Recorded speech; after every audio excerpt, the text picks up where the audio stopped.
Ah, être créatif. Se poser et se fixer 2 heures pour créer une vidéo. Et là, tes mains et ton cerveau sont reliés et sans y penser, tu écris un super script de vidéo. Parce que oui, je suis créatif. Et même si ça marche pas, ça peut arriver. J'utilise la règle des 5 minutes pour me lancer dans mon élan et c'est bon, je suis créatif. C'est une astuce de développement personnel, du coup, ça doit forcément marcher. Comme tu t'en doutes, la créativité, ça ne fonctionne pas comme ça.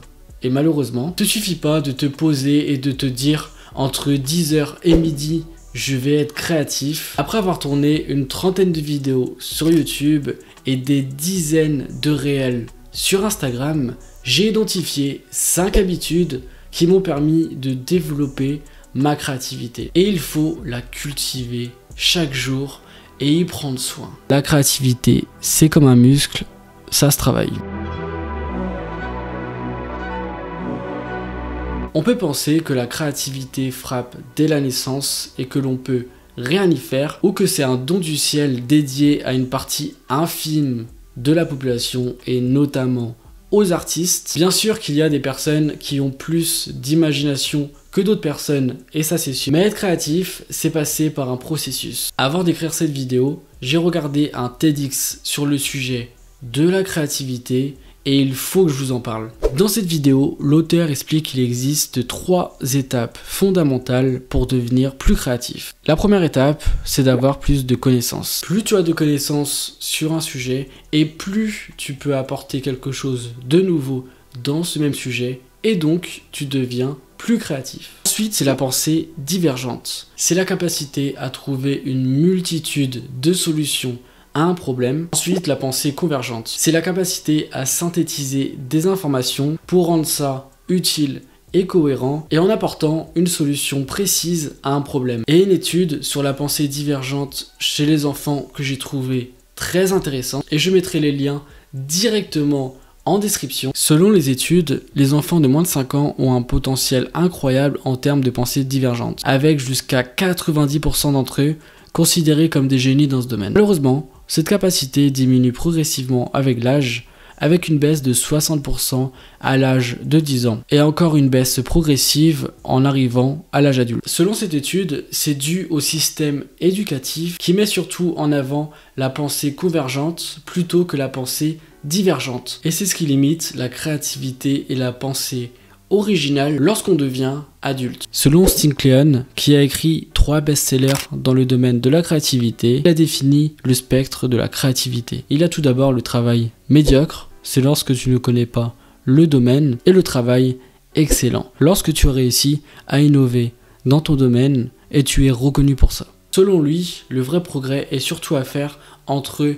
ne rien faire et se mettre au travail. En commençant une nouvelle activité et en prenant les 3 étapes fondamentales qu'on a vues juste avant, c'est sûr que tu ne seras pas forcément le plus créatif. Par exemple, si tu fais une vidéo sur YouTube, sur Instagram, tu vas voir que ta première vidéo sera catastrophique. La créativité, ça se travaille et j'en viens à la première habitude.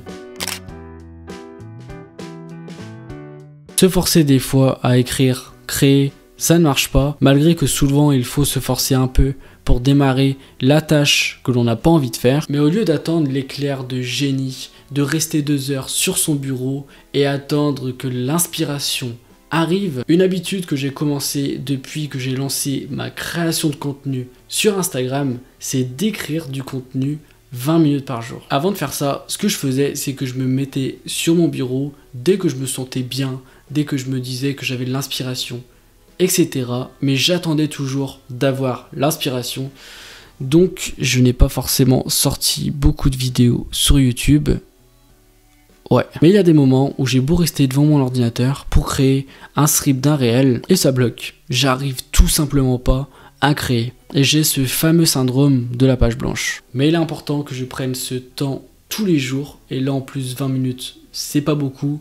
Donc, dès que je lance le chrono de 0 à 20 minutes, même si j'arrive pas forcément à écrire quelque chose de cohérent ou à écrire 2-3 lignes, je reste jusqu'à la fin des 20 minutes. Ça me permet de me forcer à écrire tous les jours. Dans le livre The War of Art de Stephen Pressfield a un livre intéressant sur la créativité. Dans ce livre, l'auteur identifie une résistance intérieure qui est l'ennemi numéro 1 des créatifs, et cette résistance peut prendre plusieurs formes, comme la procrastination, la peur de l'échec, le perfectionnisme ou l'auto-sabotage. Pour surmonter cette résistance, Pressfield propose de se fixer des objectifs clairs, de suivre une routine créative régulière et de se concentrer sur le processus plutôt que sur le résultat. Et pour prendre en compte son idée, c'est que rien ne sort de nulle part, l'artiste évolue en fonction de son travail. Pour créer, il faut tout d'abord s'intéresser pour devenir intéressant. Oui, je suis fier de cette phrase. Il faut un bon ratio entre consommer et créer. Si tu passes ton temps à regarder des vidéos, à consommer du contenu et finalement tu ne pratiques pas, tu es juste, globalement, un spectateur. Et à l'inverse, si tu crées du contenu et que tu ne t'inspires plus, tu vas sans doute avoir la tête dans le guidon. Il est important d'avoir un juste milieu entre consommer et en même temps créer. Trouver de l'inspiration, il y a plein de solutions. Moi, ce que je préfère, c'est la lecture. Ça me permet d'avoir de nouvelles idées, de s'intéresser en regardant des vidéos intéressantes sur notre sujet de prédilection, comme par exemple un pianiste qui veut jouer une musique en particulier, il va s'apercevoir qu'il y a une multitude de façons de jouer le morceau choisi, ou à l'inverse, de s'intéresser à des domaines différents pour trouver d'autres sources d'inspiration. Une autre habitude, c'est de copier les autres. Et oui, c'est vraiment une habitude. Cela peut être mal vu de copier les autres, et je ne parle pas de copier mot à mot une vidéo, parce que dans ce cas, c'est du plagiat, mais c'est juste de prendre des idées intéressantes. Par exemple, pour ma part, dans la création de contenu, lorsque je regarde une vidéo, ça peut être de prendre exemple sur le storytelling d'une vidéo que j'ai trouvée intéressante. Pareil aussi pour m'inspirer par rapport au montage vidéo que j'ai envie de faire, les miniatures YouTube, et en parlant de miniatures YouTube, j'ai une bibliothèque d'inspiration qui m'aide à créer mes miniatures. Le but, c'est de prendre exemple pour s'inspirer, et ça, tous les artistes le font. J'ai également une bibliothèque d'inspiration, et j'en viens à la troisième habitude. Enfin, pour tout te dire, maintenant je dirais que j'ai 2 seconds cerveaux. Voici mon premier second cerveau. Dedans, j'y mets toutes les notes des livres que j'ai lus pour que les concepts de ces livres deviennent mes concepts. Dès que quelque chose m'intéresse, une idée me plaît, je crée une note dans mon second cerveau. Cela me permet d'aller piocher différentes idées, par exemple, pour créer des vidéos. Et ça me permet de créer des connexions entre les idées. Et donc, c'est une super habitude pour avoir plus de créativité. Parce qu'au lieu de chercher, par exemple, à écrire du contenu en commençant de zéro, j'ai juste à aller voir dans mon second cerveau et à m'inspirer. Et j'ai fait une vidéo à ce sujet sur la création d'un second cerveau sur Obsidian, et n'hésite pas à aller la voir juste à la fin de cette vidéo. En améliorant ton second cerveau petit à petit, ça va te permettre de créer des liens entre des concepts qui n'ont rien à voir entre eux, et du coup d'apporter de la créativité. Et quand je suis à court d'idées, j'utilise aussi mon deuxième second cerveau, et c'est assez facile à le deviner, c'est l'intelligence artificielle avec ChatGPT. Bien sûr que cela va peut-être faire grincer des dents certains, mais ChatGPT est un super outil, et j'insiste bien sur le mot outil parce que pour l'instant, c'est moi qui dirige l'intelligence artificielle pour l'instant. Quand j'ai une panne d'inspiration, je lui demande par exemple de me proposer des idées de contenu, et là il me propose une idée à laquelle je n'avais pas pensé, et c'est bon, l'inspiration surgit. Si tu apprécies cette vidéo, n'hésite pas à mettre un petit j'aime juste en dessous de cette vidéo pour que cette vidéo soit bien référencée dans l'algorithme YouTube, et si tu le souhaites aussi, n'hésite pas à t'abonner. Et directement, nous passons à la 4e habitude. Notez ces idées pour décharger son cerveau. J'en ai déjà parlé dans l'une de mes vidéos, mais noter mes idées a été l'une des meilleures habitudes que j'ai adoptées depuis quelque temps. C'est le principe de l'inbox. Inbox, qui veut dire boîte de réception en français, est un endroit où tu stockes toutes tes idées, toutes tes pensées pour les retrouver plus tard. Par exemple, tu n'as pas le temps d'appliquer directement une idée à laquelle tu penses. Le principe de l'inbox, ça va te permettre de la retrouver plus tard et de mettre en place cette idée et aussi d'observer si par la suite ton idée est pertinente ou non. Et ça, tu peux le faire directement dans les notes de ton téléphone sur une page dédiée comme Notion, et c'est ce que je fais.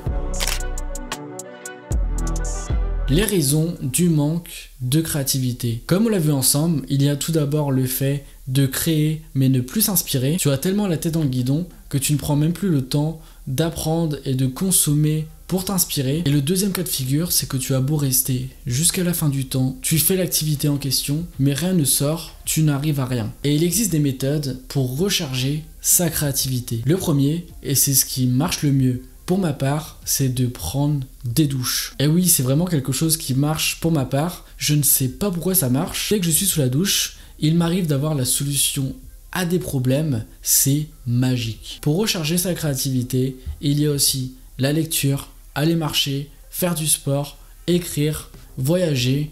Chacun a sa méthode. N'hésite pas à me dire en commentaire si tu as d'autres habitudes qui t'aident à être plus créatif au quotidien. Je te remercie pour le temps que tu m'as accordé. C'était Sébastien et on se retrouve très prochainement pour une nouvelle vidéo. Allez, salut!